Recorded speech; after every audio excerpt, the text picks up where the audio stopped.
In early 2009, a team of astronauts visited Hubble to repair the wear and tear of 20 years of operating in a hostile environment, and to install two new instruments, the Cosmic Origins Spectrograph and Wide-Field Camera 3, better known as WIFC-3. WIFC-3 is a combined ultraviolet, visible and infrared camera that dramatically extends Hubble's ability to image astronomical objects. With these new capabilities, Hubble is still pushing the boundaries of science after 2 decades in orbit.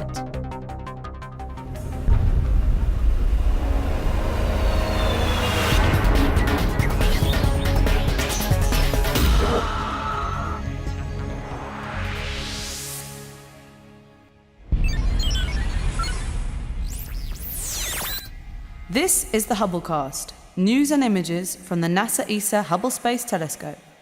Travelling through time and space with our host, Dr. J, aka Dr. Joe Liska. In episode 30 of the Hubblecast, we saw some of the very first pictures to come back from Wide-Field Camera 3, Hubble's newest and most advanced instrument. Today we're going to look at some of the science behind these pictures. We'll find out how this remarkable new camera is helping Hubble to see the invisible, look far back in time, and spot objects further away from us than ever before. WIFC-3 was installed on Hubble as a replacement for WIFPIC-2, the Wide Field and Planetary Camera 2, which for many years had been the main workhorse instrument on Hubble. Not only do the two instruments have very similar names and look virtually identical, the capabilities of WIFC-3 are also in some respects just a tweaked version of those of its predecessor, although with sharper images and a more sensitive light detector. But on top of these incremental improvements, WIFC-3 also brings a whole battery of new functions to Hubble that are getting us astronomers really excited. WIFC-3 is actually 2 instruments in one. The ultraviolet and visible light channel is WIFPIC-2's replacement, cramming 6 times as many pixels into a similar field of view.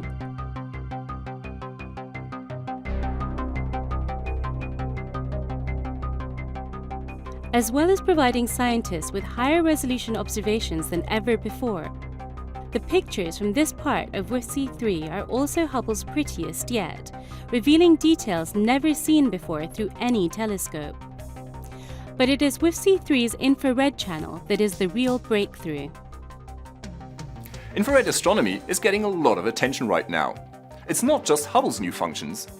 ESA's Herschel Space Observatory, NASA's Spitzer Space Telescope, and the forthcoming NASA ESA CSA James Webb Space Telescope were all designed to work in the infrared.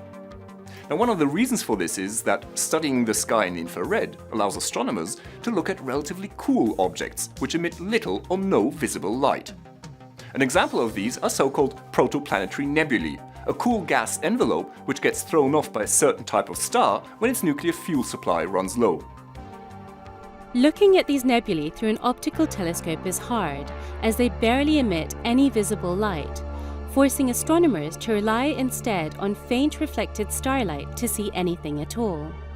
But protoplanetary nebulae shine far more brightly in the infrared part of the spectrum. Infrared imaging is also extremely useful for peering through huge interstellar dust clouds, which are impenetrable to visible light. The reason for this is similar to why sunsets are red.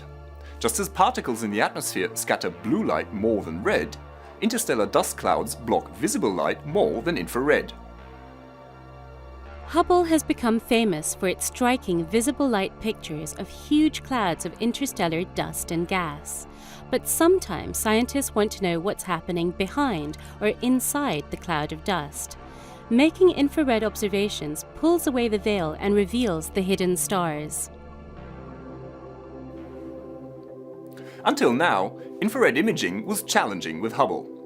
The Near-Infrared Camera and Multi-Object Spectrometer, or NICMOS, did allow astronomers to study objects in infrared light in ways not possible from the ground, but it forced them to make a difficult choice.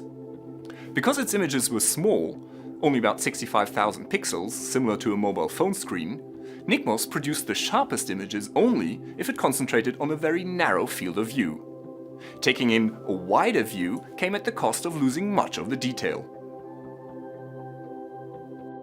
Along with a much wider field of view and better sensitivity, WFC3's infrared channel has 1 million pixels, 15 times better than NICMOS and similar to what you get on a computer screen. This means astronomers no longer have to compromise between how much of the sky they can observe and how much detail they can study it in. These improvements mean Hubble is now far better at observing large areas of sky, as well as very faint and very distant objects. These are key for the science of cosmology, the study of the origins and development of the universe. Because the universe expands, light waves coming from distant objects are stretched as they travel through space, and their wavelengths become longer. The further an object is away, the more its light is stretched on its journey to us, and the redder the light appears. Hence the effect is known as redshift.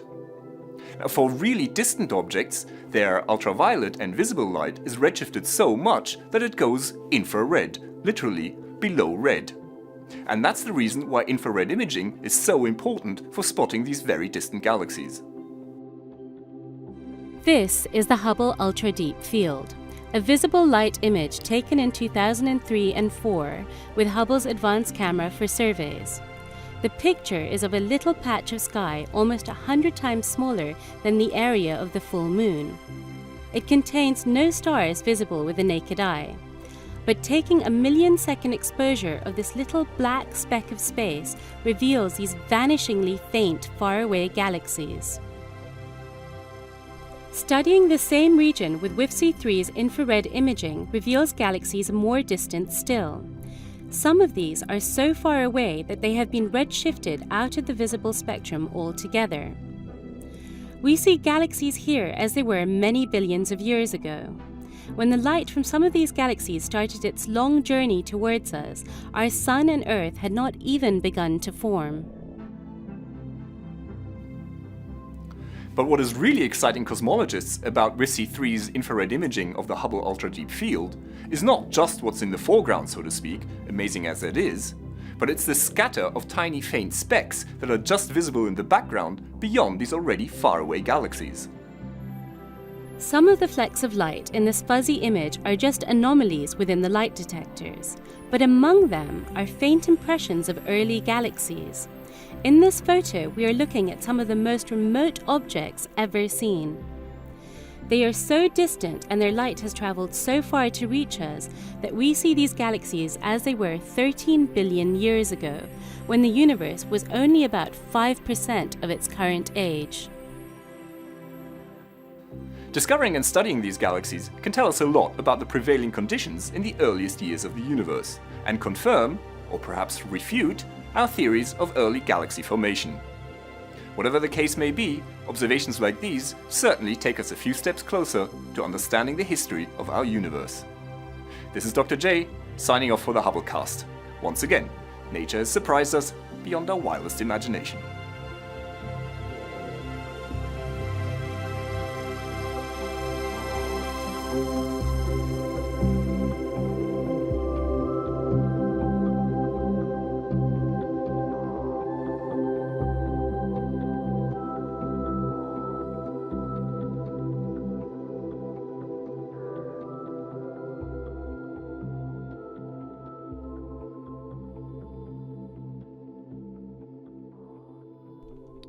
Now that you've caught up with Hubble, make sure to get the latest from the ground too.